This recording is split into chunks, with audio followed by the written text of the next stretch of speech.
चैत्र नवरात्रि पर नहीं रख पा रहे व्रत तो करें ये काम। कहानी का आरंभ। दूसरे गांवों की तरह ही इस गांव में भी चैत्र नवरात्रि के दिनों में बहुत श्रद्धा और उत्साह का माहौल था। हर घर में देवी दुर्गा की पूजा का आयोजन किया जाता और सभी व्रत रखते थे।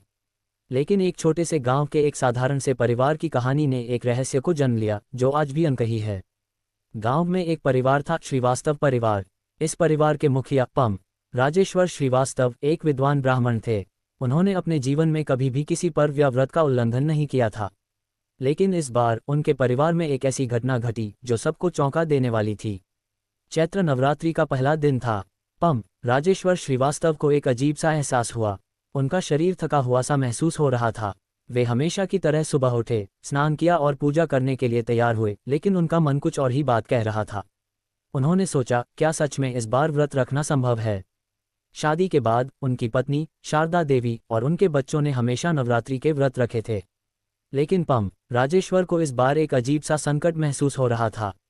उनके शरीर और मन में जैसे कोई शक्तिशाली विचार आ रहे थे जो उन्हें व्रत रखने से रोक रहे थे। दूसरी तरफ गांव के बुजुर्गों के कहानियां। गांव के बुजुर्गों से ये भी सुना गया था कि कुछ पुराने समय में ऐसे लोग होते थे जो व्रत तो नहीं रखते थे लेकिन फिर भी देवी का आशीर्वाद पाते थे। ऐसी ही एक कहानी थी जो खासकर पम राजेश्वर के लिए किसी संकेत से कम नहीं थी। कहानी थी एक देवी की जो एक छोटे से गांव में एक गुफा में निवास करती थी। बहुत समय पहले एक साधारण व्यक्ति नामक महेश ने देवी के सामने एक अजीब सा सवाल पूछा था, क्या देवी केवल उन्हीं लोगों का आशीर्वाद देती हैं जो व्रत रखते हैं? देवी ने उसका उत्तर दिया था, नहीं महेश, व्रत केवल एक माध्यम है जिससे आप अपनी आस्था को प्रकट करते हैं। असल में व्रत का मुख्य उद्देश्य आपके मन को शुद्ध करना और आत्मिक बल को जागृत करना है। जो लोग इस शक्ति को समझते हैं वे बिना व्रत के भी मुझे अपने दिल से सच्चा प्रेम और श्रद्धा अर्पित कर सकते हैं। ये कहानी पम राजेश्वर के मन में एक नया विचार पैदा कर गई। क्या व्रत न रख पाने का मतलब यह नहीं है कि वह देवी से दूर हो जाएंगे? क्या कुछ और उपाय नहीं हो सकते जो उन्हें देवी का आशीर्वाद दिला सकें? राजेश्वर का निर्णय। पम राजेश्वर ने उसी दिन एक नया निर्णय लिया। उन्होंने सोचा, यदि व्रत नहीं रख सकता तो क्या किसी और तरीके से देवी का आशीर्वाद प्राप्त किया जा सकता है। उन्होंने निर्णय लिया कि वह बिना व्रत के देवी के समक्ष अपने दिल की सच्चाई पेश करेंगे। उन्होंने पहले दिन का व्रत छोड़ते हुए पूजा की तैयारी की। वह घर के मंदिर में गए और देवी की मूर्ति के सामने दीप जलाया। फिर उन्होंने एक विशेष मंत्र का जाप शुरू किया, ओम दुर्गाय नमः। यह मंत्र विशेष रूप से नवरात्रि के दौरान देवी दुर्गा की पूजा में उपयोग किया जाता है। पम राजेश्वर ने मंत्र का उच्चारण करना शुरू किया और धीरे धीरे उन्हें एहसास हुआ कि उनके अंदर एक अद्भुत शांति और आंतरिक बल का संचार हो रहा है। जैसे ही वह मंत्र जाप करते, उनकी आत्मा को एक ऊर्जा मिल रही थी, जैसे देवी स्वयं उनके पास आकर उन्हें आशीर्वाद दे रही हों। अनहोनी घटना और चमत्कारी आशीर्वाद। रात को पम राजेश्वर को एक विचित्र सपना आया। सपना में उन्होंने देवी दुर्गा को देखा जो उनके सामने प्रकट हुई।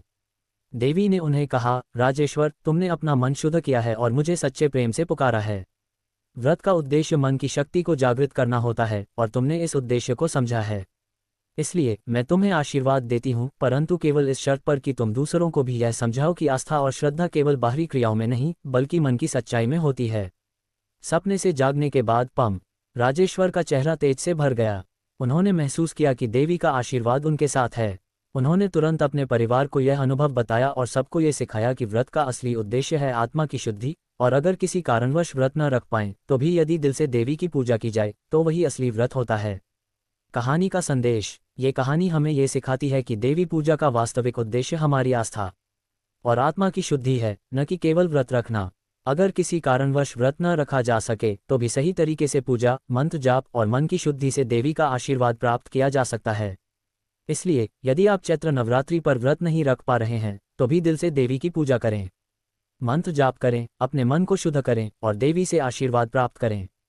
ये ध्यान रखें कि श्रद्धा और आस्था सबसे महत्वपूर्ण है।